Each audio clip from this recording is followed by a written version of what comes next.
Сайн байцгаана уу? Ажлыг процессжуулан хялбарчлах практик сургалтын зааварлагч Мөнгөн төр байна. За тэгэхээр энэ удаагийн бичлэгээр би та бүхэнд өөрийн 2017 онд ажил дээр хэрэгжүүлж байсан нэгэн процессын схемийг танилцуулъя гэж бодож байна. За тэгэхээр энэ ямар процесс вэ гэхээр барилга угсралтын үе шатны газар шорооны ажлыг ингэж процессжуулсан байдлын тарагдаж байна. За тэгэхээр энэ дээр бид нар орц процесс гарц гэсэн үндсэн 3 баганд энэхүү нийт процессын схем хувааж өгсөн байгааг харж байна. За тэгэхээр энэ ямар учиртай вэ гэхээр ерөнхийдөө процесс гэдэг зүйл бол хамгийн гол хэсэг нь. За процесс гэдэг маань ямар ажилбаруудыг бид нар хийх шаардлагатай вэ гэдгийг энэ дээр тодорхойлж өгнө. За тэгвэл орц хэсэгт бид нар энэхүү ажилбаруудыг хийхэд бол надад ямар өгөгдөл хэрэгтэй вэ? Ямар багаж хэрэгсэл, ямар нөөц, ямар мэдээлэл хэрэгтэй вэ гэдгийг энд ингэж зааж өгдөг байгаа. Тэгэхээр ажилбар тус бүр дээрээ энд орцуудыг ингэж тодорхойлж өгсөн байгаа харагдаж байна.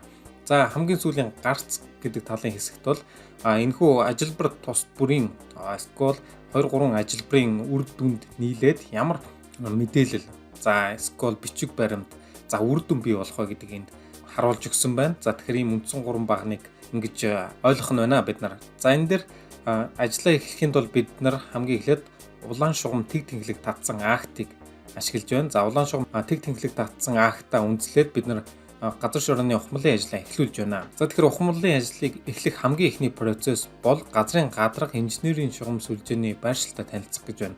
За ингээхийн тулд надад ямар өгөгдөл хэрэгтэй вэ гэхээр инженерийн шугам сүлжээний байршлын зургийг гаргах гэж байна. За үүний дараа би хөрсний усны төвшин доошлуулах шаардлагатай хэсгийг шалгаж үзнэ гэж байна. За хэрвээ тийм бол хөрсний усны төвшингөө доошлуулад хэрвээ үгүй бол ухамлын ажил гүйцэтгэх аргачлалыг багийн бүрэлдэхүүнд танилцуулах нь байна. За тэгэхээр ухамлын ажил гүйцэтгэх аргачлал буюу технологийн картыг багийн бүрэлдэхүүнд танилцуулсны дараагаар мөн хөдөлмөрийн аюулгүй эрүүл ахуйн сургалтыг ажил эхлэхээс өмнө явуулах шаардлагатай байна. За энэ дээр бол бид нар үр дүнд нь сургалтанд хамрагдсан ажилчдын бүртгэл гаргах нэ. За үүн дээр үндэслээд бид нар үндсэн бэлтгэл ажлаа хангаж эхлэх нь байна. За тэгэхээр бэлтгэл ажил гэдэг дээр бид нар яг юуг надад хэрэгтэй вэ гэхээр нэгдүгürt бол энэ орц гэсэн хэсэгт машин механизм, тоног төхөөрөмж, ажиллах хүч, түүхий эд, материал, цахилгаан хангамж гэсэн эдгээр зүйлсүүдийг би шалгаж туршиж бэлтгэл ажлыг хангаж дуусгах нь байна.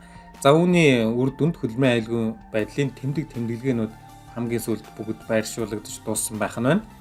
За үүний дараагаар үндсэн ажлын ажилбарууд маань эхэлж байна. За энэ дээр бол хамгийн ихний ажилбар бол ургамлын үд хөрсийг хуулах байдаг. За ургамлын үд хөрсийг хуусны дараагаар төслийн төвшингөөс дээш 20 см хүртэл механизмаар ухна гэж байна. За тэгэхээр энэхүү хоёр ажилбарын үр дүнд асгаас хөрсийг угсралтын талбайгаас гадагш зөөж асгасан байх шаардлагатай шүү гэдгийг энэ хажуу талын гаралт хэсэгт зааж өгсөн байна. За үүний дараа бөөр хөрсийг зохиомлоор сайжруулах шаардлагатай эсхийг нэг нэгтэлж үзээд хэрв тийм бол бөөр хөрсийг сайжруулах ажил гүйцэтгэнэ гэж байна. За тэгэхээр бөөр хөрсийг сайжруулахын тулд бид нар технологийн картыг мөн хийж зураг төсөл зохиогчтойгоо холбогдох талуудтай зөвшөлдсөх шаардлагатай гэж байна. За мөн түүнчлэн барилга бүтээцийн зураггаа энд бас нэг харж үзэх шаардлагатай гэж байна. Нэгтэлж үзэх шаардлагатай. За үүний үр дүнд хяналтын хуудсын баталгаажуулалт гарна гэж байна. Энэхүү ажлыг гүйцэтгсэний дараа. За бүр хөрс сайжирсны дараагаар бид нар юу хийх вэ гэхээр бэлтгэл бетоны улны төвшин хүртэл гараар ухах ажилбар байна. За гараар ухаад бүр хөрсийг нэгтруулад за үүний дараа ухамлын ажлаа нийтэд нэг шалгах нь байна. За ухамлын ажлаа шалгахын тулд бид нар ухамлын ажил гүйцэтгсэн хяналтын хуудсыг ашиглаад энэ ажилбарыг дуусгахын тулд баталгаажуулж ингэж авах нь байна. Холбогдох талуудын гарын үсгийг зурвалж. За хэрвээ баталгаажуулах явцад шаардлага хангаж байгаа эсхийг шалгаж үзгээд үгүй гэвэл ажлыг бас бэлтгэл бетоны улны төвшин хүртэл гараар засаж эхлэх нь байна. За дахиад бүр хөрсийг нэгтрүүлээд ухамлын ажлаа шалгах байна. За энэ процессор хэрвээ шаардлага хангаагүй бол энэ циклээр дахин үргэлжилсээр шаардлага хангасан тохиолдолд тийм болсон тохиолдолд ухамлын ажил гүйцэтгсэн акт үлдээд барилга угсралтын ухамлын ажлын үе шат маань дуусаж байна.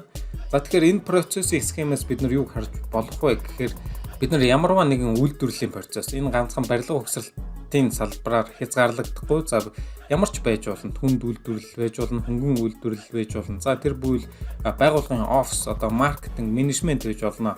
За та өөрийн процессоо ингэж схемчилж задлж өгснөөрөө энд харж байгаачлан танд энийг хийхэд яг юу хэрэгтэй вэ гэдгээ урьдчилж тодорхойлно. За мөн түүнчлэн хизээ энд шалгаад за шалгасан тохиолдолд одоо яах ёстой вэ? Ямар арга хэмжээ авах вэ? Шаардлага хангаж байгаа бол бид нар юу хийх вэ? Хангахгүй байгаа бол юу хийх вэ гэдгээ энэ дэр ингээд нэгт ингэж зааж өгснөөр ажлын уялдаа холбоо за тодорхой байдал нэмэгдэж байгаа учраас бид нар тодорхой даалгавар тодорхой чиг үүрэг авсан тохиолдолд маш тодорхой үр дүн гаргах боломжтой байдаг. Тэгэхээр энд үндслээд таны ажлын бүтээмж бол өндөрсөн гэсэн үг юм аа. Замун түнчлэн манай төсөл дээр үүнийг хэрэглэснээрээ за инженер техникийн ажилчдын хоорондох үл ойлголцол багасж одоо уялдаа холбоо нэмэгдсэн байгаа. Замун түнчлэн манай төсөл бол өмнөх төслүүдээс мэдэгдэхүйц хэмжээний үр ашигтайгаар ингэж гүйцэтгэгдэж дууссан байгаа юм аа. За тэгэхээр та ямарваа нэгэн ажлын процессын одоо схемийг боловсруулах практик хичээлд суухыг хүсвэл манай сайт болон за энэхүү видеотой хамт байгаа одоо бүртгүүлэх гэсэн холбоосоор ороод бүртгүүлж болох юм аа.